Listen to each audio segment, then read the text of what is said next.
Thank you, Secretary Healy, for your leadership, both in hosting and now leading the UDCG. This is my first Ukraine Defense Contact Group, and I'm honored to join all of you today. And I appreciate the opportunity to share President Trump's approach to the war in Ukraine. We are at, as you said, Mr. Secretary, a critical moment. As the war approaches its third anniversary, our message is clear. The bloodshed must stop, and this war must end. President Trump has been clear with the American people and with many of your leaders that stopping the fighting and reaching an enduring peace is a top priority. He intends to end this war by diplomacy and bringing both Russia and Ukraine to the table. And the U.S. Department of Defense will help achieve this goal. We will only end this devastating war and establish a durable peace by coupling allied strength with a realistic assessment of the battlefield. We want, like you, a sovereign and prosperous Ukraine.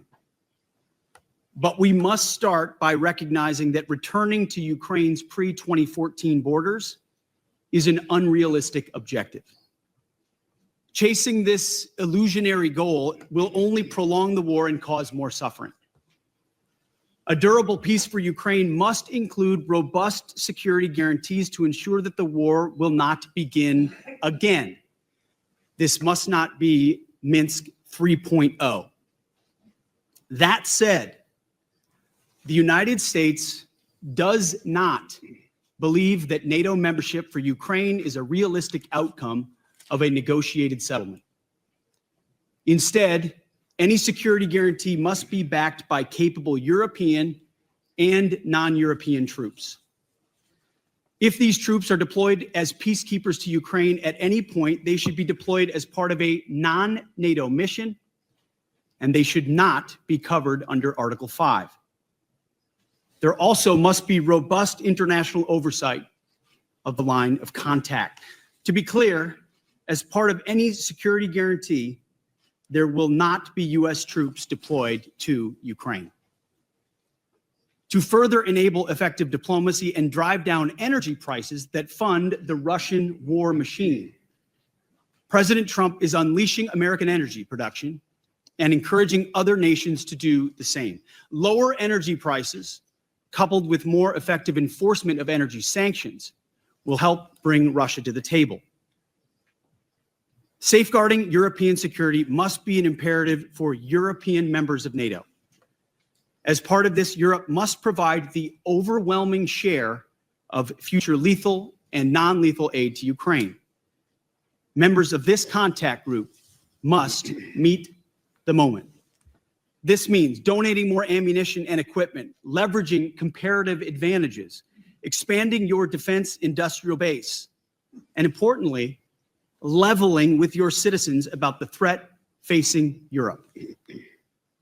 Part of this is speaking frankly with your people about how this threat can only be met by spending more on defense. 2% is not enough. President Trump has called for 5%, and I agree. Increasing your commitment to your own security is a down payment for the future, a down payment, as you said, Mr. Secretary, of peace through strength. We're also here today to directly and unambiguously express that stark strategic realities prevent the United States of America from being primarily focused on the security of Europe. The United States faces consequential threats to our homeland.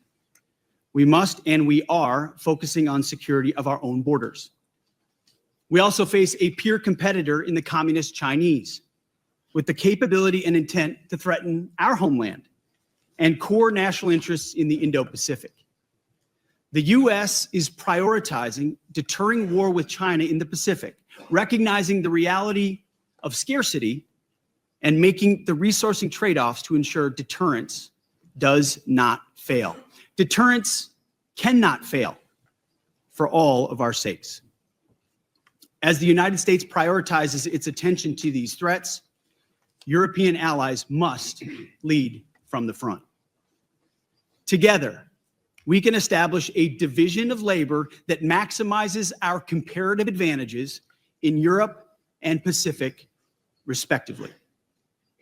In my first weeks as Secretary of Defense, under President Trump's leadership, we've seen promising signs that Europe sees this threat, understands what needs to be done, and is stepping up to the task. For example, Sweden recently announced its largest ever assistance package. We applaud them for committing $1.2 billion in ammunition and other needed material. Poland is spending 5% of GDP on defense already, which is a model for the continent. And 14 other countries are co-leading capability coalitions. These groups are doing great work to coordinate Europe's contributions of legal assistance across 8 key capability areas. These are first steps. More must still be done. We ask each of your countries to step up on fulfilling the commitments that you have made. And we challenge your countries and your citizens to double down and recommit yourselves not only to Ukraine's immediate security needs, but to Europe's long-term defense and deterrence goals. Our transatlantic alliance has endured for decades, and we fully expect that it will be sustained for generations to come. But this won't just happen. It will require our European allies to step into the arena and take ownership of conventional security on the continent. The United States remains committed to the NATO alliance and to the defense partnership with Europe. Full stop. But the United States will no longer tolerate an imbalanced relationship which encourages dependency. Rather, our relationship will prioritize empowering Europe to own responsibility for its own security. Honesty will be our policy going forward, but only in the spirit of solidarity. President Trump looks forward to working together, to continuing this frank discussion amongst friends, and to achieve peace through strength together. Thank you.